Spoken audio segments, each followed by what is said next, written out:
Power, torque, maximum performance. Roll that intro. I am Anonymous Biker. Congratulations. You have a Harley Davidson with an M8 114 or 117 engine. But is it enough? If you're an owner of one of these machines, you have the option to add the 131 Screaming Eagle engine kit. How much does this cost? Well, the base price is $3,495. Could go up to $7,200 depending on if you get oil-cooled versus twin-cooled and the style and color options you decide you want. Let's look at some fast facts for the 131 Stage 4 and see what we get for the money. Claims are 124 horsepower to the rear wheel along with 135 foot-pound of torque. To achieve those numbers, you would need to add the Screaming Eagle cannon mufflers. You also get fully machined CNC ported heads and valves that are 1 millimeter larger than previous Stage 4 kits. The cam that does all the work is a Harley Davidson SE8-517. High compression pistons are fed by a 64 millimeter throttle body, and the Stage 4 has its own intake manifold and injectors with a flow of 5.5 grams per second. This engine is a serious performance upgrade, and you'll feel it the second you twist the throttle. Is this an upgrade that interests you? Well, I was lucky enough to find two riders who did just that. Let's bring in Chuck and Zee from the southeastern part of the United States who have the 131 in their Harley Davidsons. Welcome, Chuck and Zee. Thanks for joining us. What's up, everybody? Welcome to Chuck and Zee. Of course, I'm Chuck. I'm Zee. So if you guys could, why don't you tell us a little bit about your bikes, what you guys did to them, and what ultimately made you decide to put that 131 kit in? You were the first one to pick this bike, so I'm going to go ahead and let you start off. So I upgraded to the HD 2020 Lowrider S from an Iron 883. I wanted to have something with more power, obviously, a bigger bike, something with ABS brakes, and a little bit more of the modern efficiencies, if you will.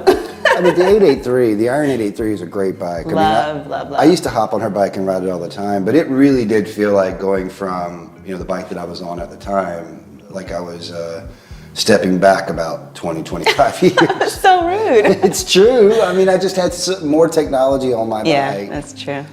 And so I test rode a couple of bikes and ultimately decided on the Lowrider S. It was perfect for me. I'm 5'2", and I was able to sit on it flat-footed. Didn't have to lower it at all.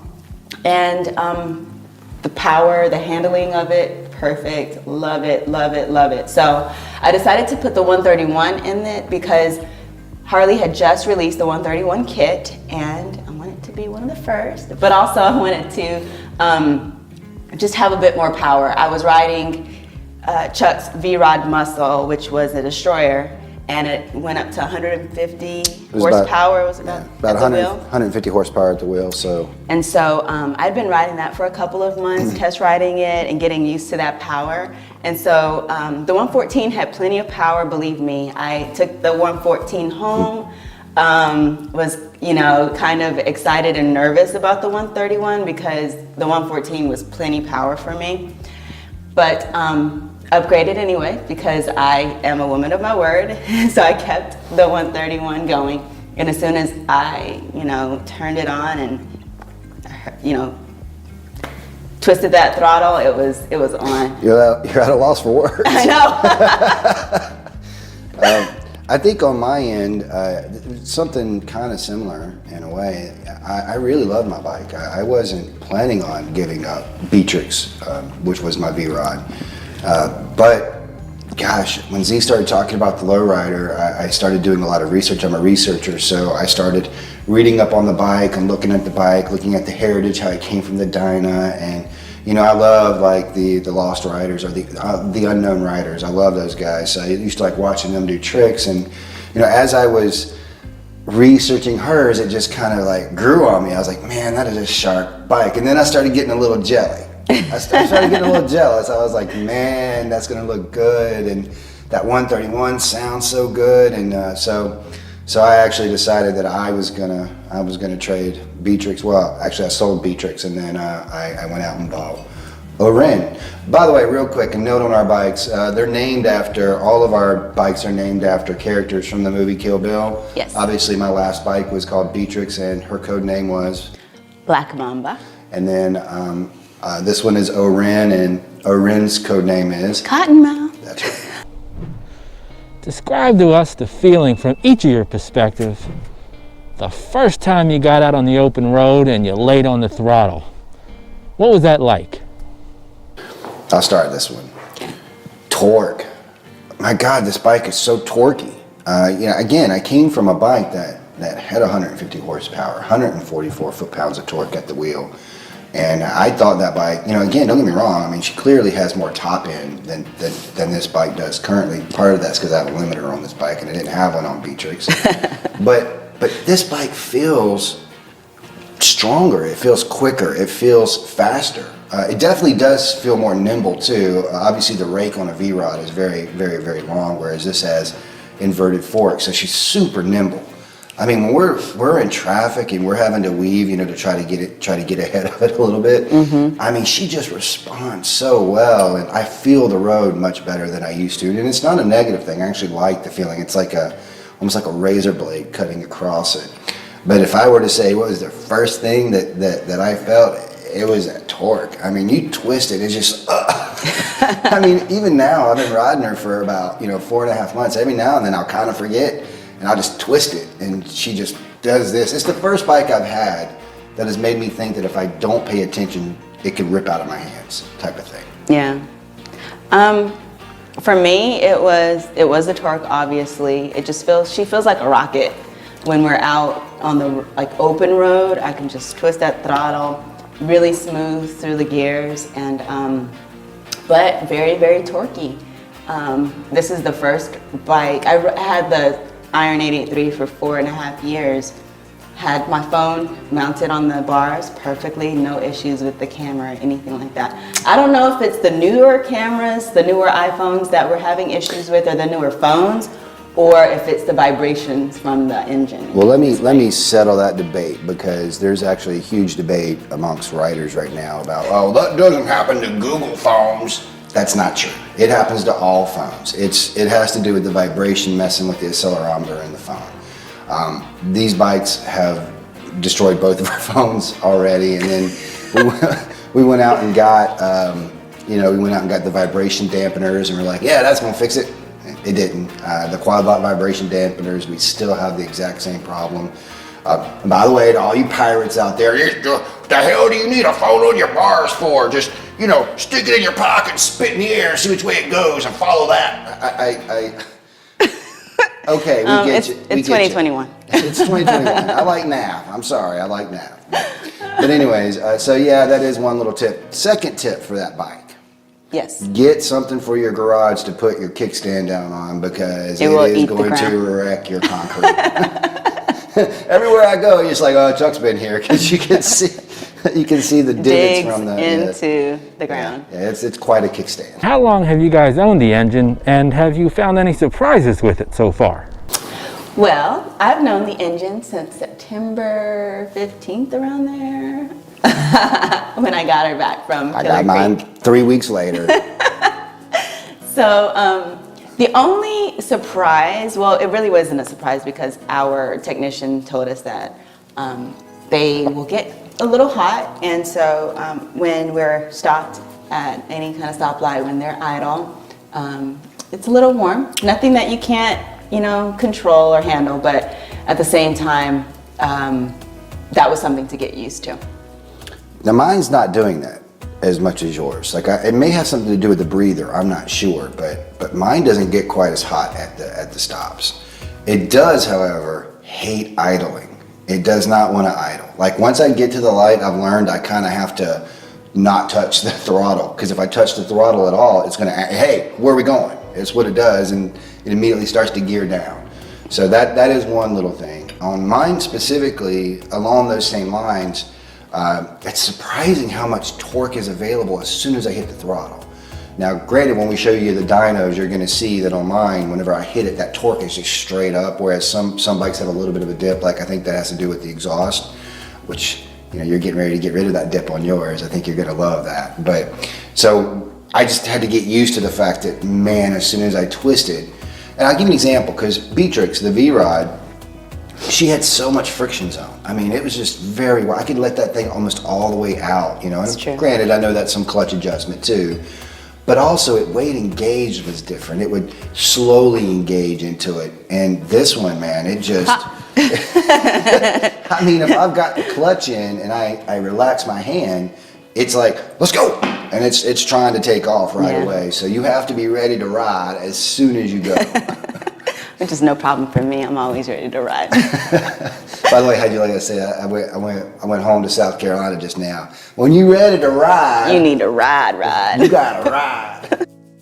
And what kind of warranty comes with the 131 kit, if you care to share that with the audience? Standard warranty comes with it. Harley honors their warranty on the motorcycle, as long as you use the Screaming Eagle tuner. If you use something other than the Screaming Eagle tuner, it voids your warranty. But as long as you stay with stock Harley parts, then they're going to honor the warranty that's on it. Some dealerships actually will provide additional warranties for it, like ours did, Killer Creek. So make sure you ask for that when you go get but again, you know, make sure you ask a lot of questions about the warranty and all that. Don't just take our word for it. Do your research as well. But that's my understanding of it, and Killer Creek has never let us down. They always do a real good job of taking care of the warranty and honoring it. Yeah, and it does vary per dealership. So like Chuck said, do your research, talk to your dealership, and make sure that they will honor that warranty. There's a lot of debate going on online about this as well, so do your research. Yeah, warranty. Who needs that? I rent my own. I kill that warranty as soon as I drive off the lot. That's right. I drive a lot and kill my warranty. What kind of advice can you guys give to other people who may be thinking of doing this upgrade to maybe streamline the process?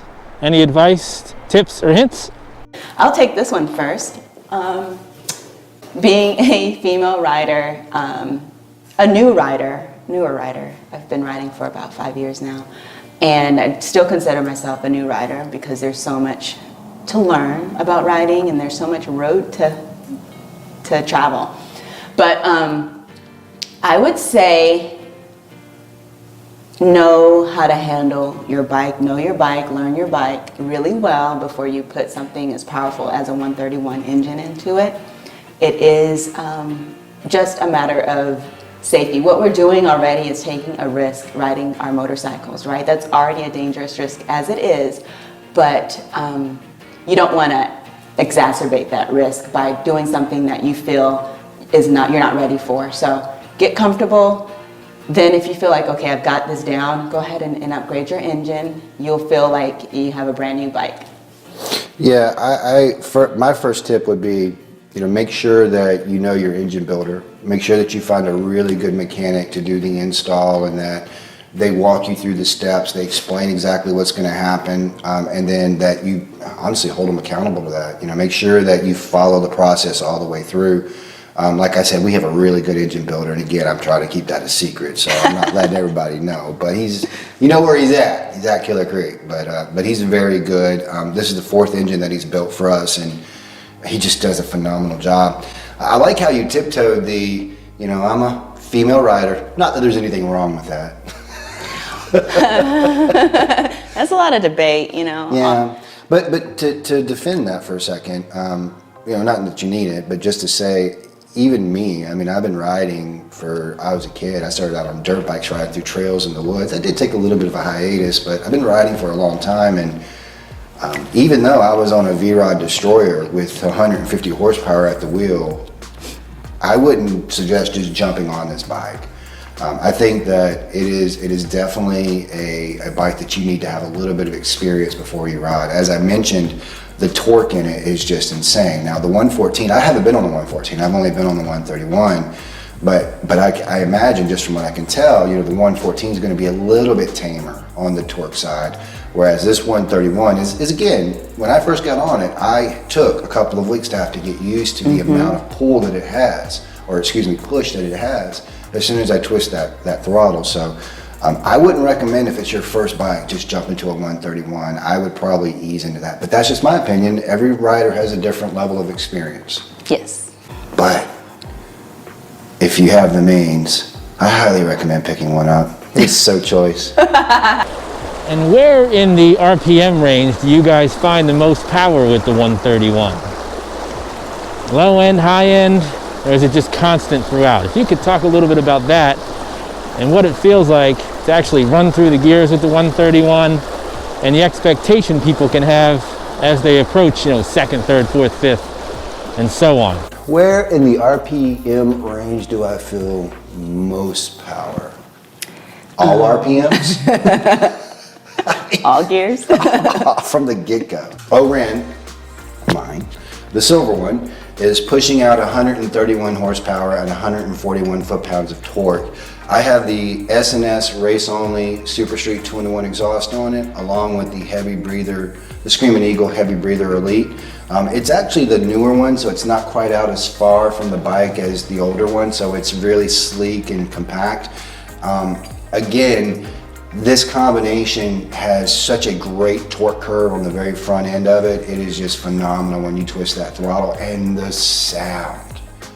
Oh my goodness, the sound of this thing. I mean, the first time, I'm just gonna be honest, and I'm sorry to be vulgar, but the first time I twisted that throttle, I mean, it just went straight from my balls to my brain.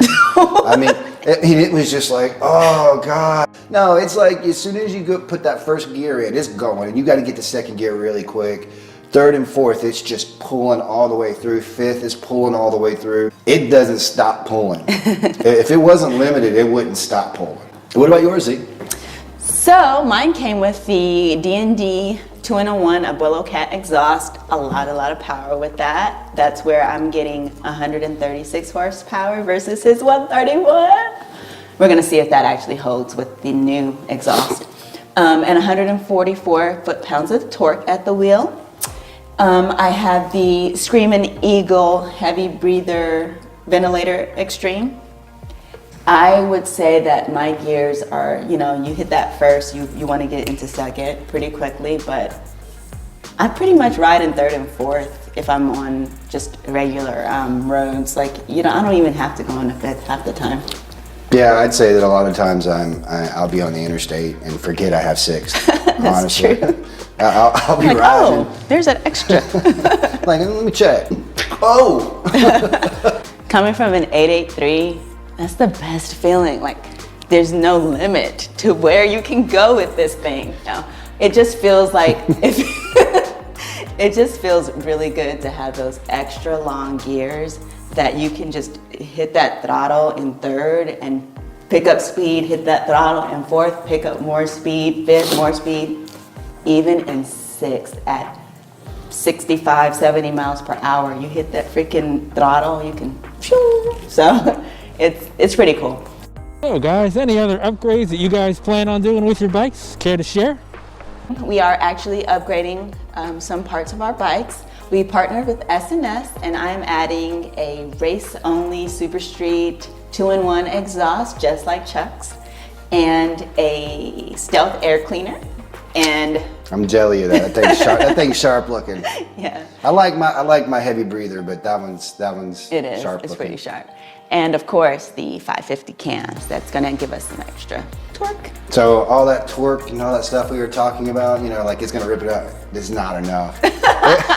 it's just how we are. I mean, I have a need for speed. Yeah, and I'm not gonna lie, fellas. If your girl doesn't have a bike, get her a bike. And so I'd like to thank Chuck and Zee for joining us and sharing their experience with the Stage 4 131 kit on their Harley Davidsons. And if you guys could, Chuck and Zee, tell us where we can find you on Instagram as well as your YouTube channel. You can find me on Instagram at V883 And you can find me at InstaChuckgram. That's Instagram with my name inserted in the middle. Of course, our YouTube channel is obviously Chuck and Zee. And then you can also find us on Facebook. Like and subscribe. Like and do not forget to like and subscribe. And I'll be sure and leave a link to their channel in the description below, as well as put their Instagrams up here on the screen for you guys to go check them out. Great riders, good people, awesome bikes. Go check them out. Anonymous Biker USA, thank you so much for reaching out. We've enjoyed putting this video together. Thanks for watching, and don't forget. I am Anonymous Biker USA.